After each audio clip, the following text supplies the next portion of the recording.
Assalamualaikum warahmatullahi wabarakatuh. Salam dan bahagia. Saya Nur Alvina Damawati dari Padepokan 55. Saya akan menjelaskan bagaimana upaya peningkatan produktivitas UMKM. Sebelum kita masuk ke topik pembahasan, kita harus mengetahui apa itu UMKM.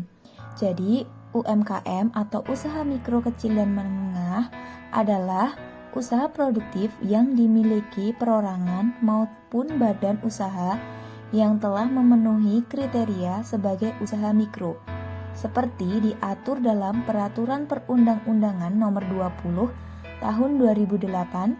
Sesuai pengertian UMKM tersebut, maka kriteria UMKM dibedakan secara masing-masing meliputi usaha mikro, usaha kecil, dan usaha menengah. Baik, untuk selanjutnya yaitu kriteria UMKM. Kriteria UMKM, usaha mikro, kecil, dan menengah. Untuk mengetahui jenis usaha apa yang sedang dijalankan, perlu memperhatikan kriteria-kriteria terlebih dahulu. Hal ini penting digunakan untuk pengurusan surat izin ke depannya dan juga menentukan besarnya pajak yang akan dibebankan kepada pemilik UMKM. Yang pertama yaitu ada UMKM atau usaha mikro. Usaha mikro diartikan sebagai usaha ekonomi produktif yang dimiliki perorangan maupun badan usaha sesuai dengan kriteria usaha mikro.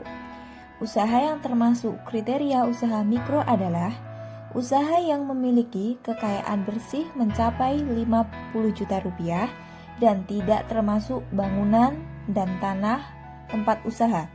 Hasil penjualan usaha mikro setiap tahunnya paling banyak sebesar 300 juta rupiah. Selanjutnya, usaha kecil. Usaha kecil merupakan suatu usaha ekonomi produktif yang independen atau berdiri sendiri, baik yang dimiliki perorangan atau kelompok dan bukan sebagai badan usaha cabang dari perusahaan utama. Dikuasai dan dimiliki serta menjadi bagian baik langsung maupun tidak langsung dari usaha menengah. Usaha yang masuk dalam kriteria usaha kecil adalah usaha yang memiliki kekayaan bersih sebesar 50 juta rupiah dengan maksimal yang dibutuhkan mencapai 500 juta rupiah. Hasil penjualan bisnis setiap tahunnya antara 300 juta rupiah sampai paling banyak 2,5 miliar rupiah. Selanjutnya, usaha menengah.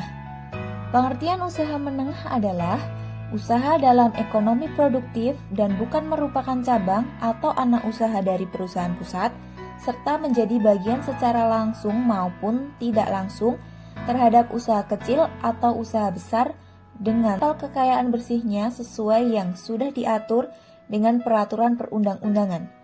Usaha menengah sering dikategorikan sebagai bisnis besar dengan kriteria kekayaan bersih yang dimiliki pemilik usaha mencapai lebih dari 500 juta rupiah hingga 10 miliar rupiah dan tidak termasuk bangunan dan tanah tempat usaha.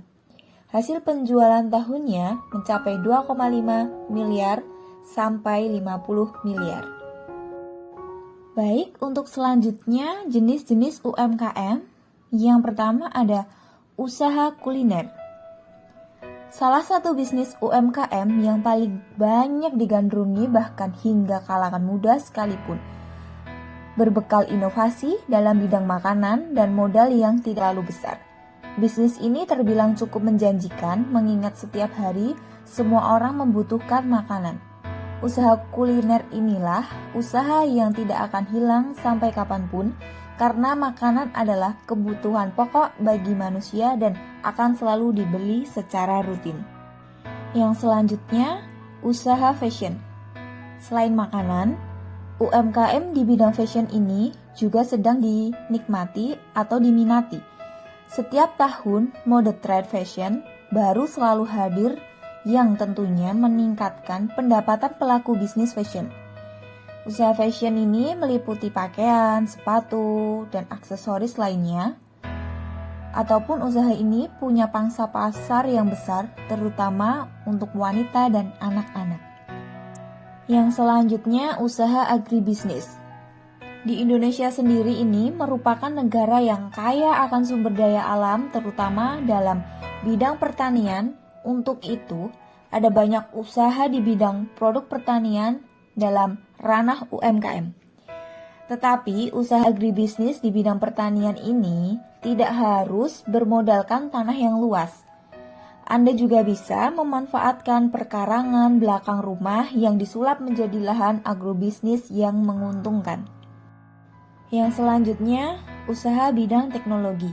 UMKM juga mencakup usaha di bidang teknologi, misalnya seperti jasa penulisan atau pembuatan situs, jasa administrator media sosial, dan jual beli alat teknologi, dan sebagainya. Untuk yang selanjutnya, keunggulan UMKM.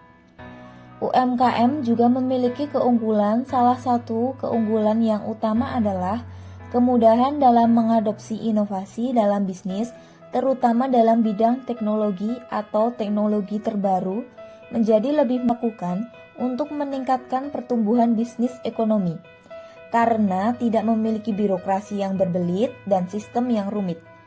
Selain kemudahan aplikasi teknologi, keunggulan dalam faktor hubungan antar karyawan karena lingkupnya lebih kecil, dan fleksibilitas untuk menaikkan bisnis dalam kondisi pasar yang dinamis untuk meningkatkan produktivitas, kelayakan, dan nilai tambah UMKM, sehingga mampu tumbuh ke skala yang lebih besar dan berdaya saing.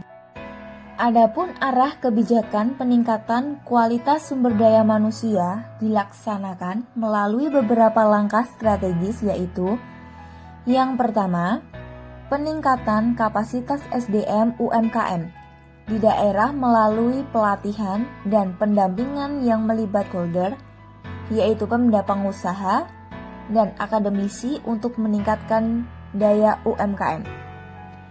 Yang kedua, meningkatkan jiwa entrepreneurship dengan usaha yang profitable, dan penguatan UMKM difokuskan pada peningkatan kinerja dan daya saing UMKM.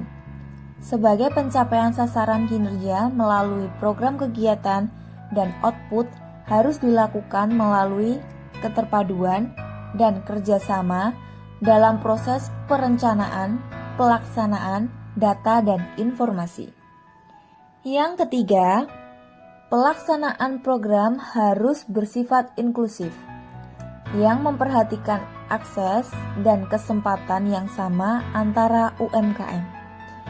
Pelaksanaan program dan kegiatan didukung kemitraan dan kerjasama strategis dengan kerjasama bilateral dan multilateral yang berdasarkan pada prinsip simbiosis mutualisme.